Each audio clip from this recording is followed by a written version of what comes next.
Nobody avoids what doesn't matter. You don't procrastinate random things. You delay the email that could change your career.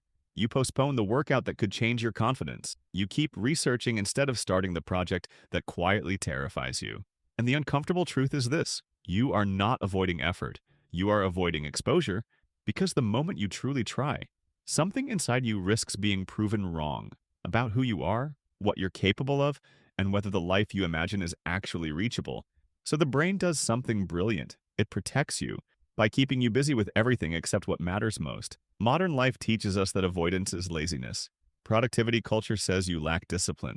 Self-help says you need more motivation. Financial advice says you just need better habits.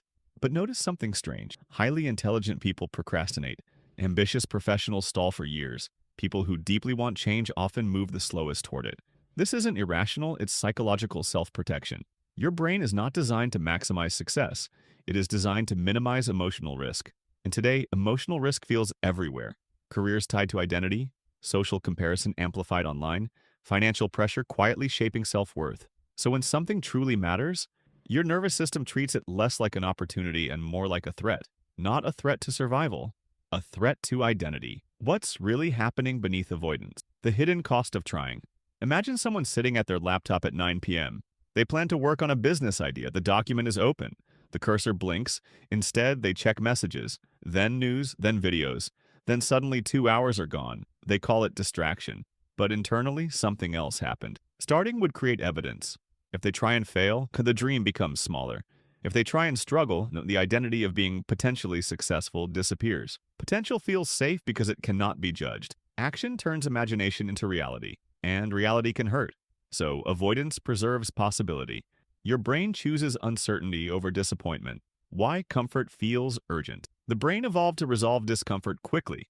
When anxiety appears, it seeks relief immediately. Scrolling works, snacking works. Cleaning the house suddenly feels urgent. Answering low-importance emails feels productive. These are not accidents, they are emotional exits. Every small distraction whispers the same promise. Let's not confront that feeling right now. And the feeling isn't effort, it's vulnerability. The gym threatens the story you tell yourself about discipline. Financial planning confronts fears about stability. Deep work exposes gaps between who you are and who you want to become. So the brain redirects attention toward tasks with guaranteed emotional safety, not meaningless tasks, safe ones. The identity trap.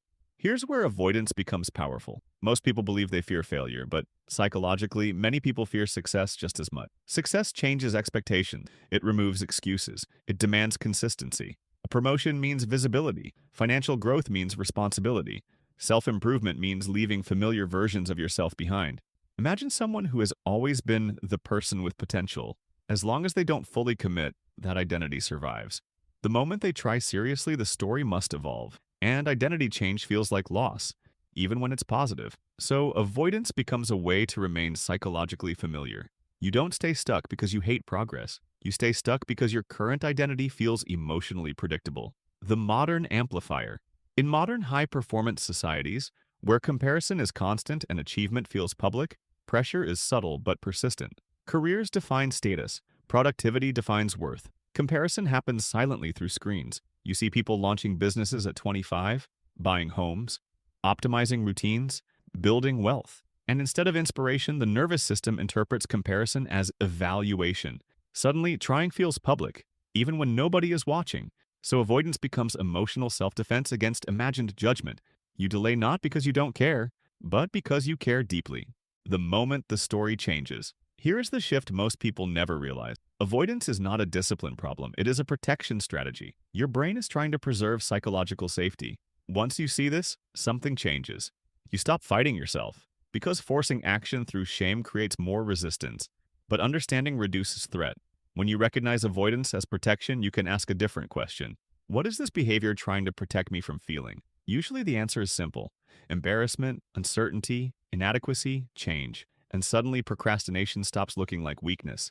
It looks like fear wearing productivity's disguise. The goal is no longer to overpower your mind. The goal becomes making progress feel safe enough to begin. Making progress feel safe enough to begin. At this point, most people expect solutions that sound intense.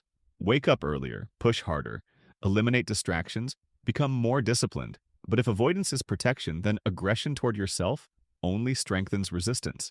So the goal is not forcing action, it's lowering psychological threat, enough for movement to feel possible. Not easy, just possible. Number 1. Shrink the exposure, not the goal. Consider how most people approach change. They decide to finally get serious. A full transformation, a strict schedule, perfect execution, and motivation disappears almost immediately. Because the brain isn't reacting to effort, it's reacting to exposure. A large commitment feels like standing under a spotlight. Writing the entire proposal risks judgment. Starting a strict fitness routine confronts inconsistency. Reviewing finances forces long-avoided decisions into view. So resistance appears before action even begins. Now imagine a different approach. A consultant sits down late at night to work on a report delayed for weeks. Instead of finishing it, they rewrite one sentence, that's all.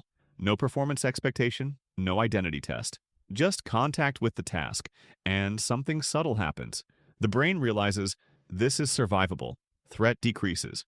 Curiosity replaces resistance. Momentum rarely begins with intensity. It begins with reduced emotional danger. The goal stays large, but the exposure becomes small enough to approach. Number 2.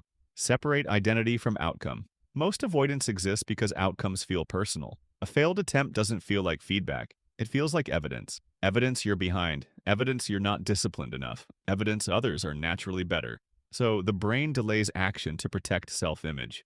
Imagine someone opening their banking app to review investments, then closing it seconds later. Not because they lack intelligence, because money decisions feel tied to competence itself. If the outcome goes wrong, it feels like they are wrong. But psychologically resilient people treat outcomes differently. They see action as data collection. An entrepreneur launches imperfectly. A writer publishes drafts. An athlete trains inconsistently at first. Identity remains stable while results fluctuate. You are not proving your worth. You are gathering information. When identity detaches from performance, fear loses its leverage. Action stops feeling like judgment. Number 3. Schedule discomfort. Earlier, avoidance grows throughout the day. In the morning, the mind is relatively neutral, but as hours pass, invisible weight accumulates. Decisions, messages, deadlines, comparison. Each interaction consumes emotional energy. By evening, the brain is no longer choosing between effort and rest. It is choosing between discomfort and relief. And relief usually wins. This explains why meaningful plans collapse at night, not laziness. Exhaustion disguised as preference. Someone plans nightly study sessions but never begins. Eventually, they move the session to 20 minutes before checking emails in the morning. Nothing about motivation changes, but resistance drops dramatically. Because avoidance feeds on accumulated stress, early action happens before the mind builds escape routes.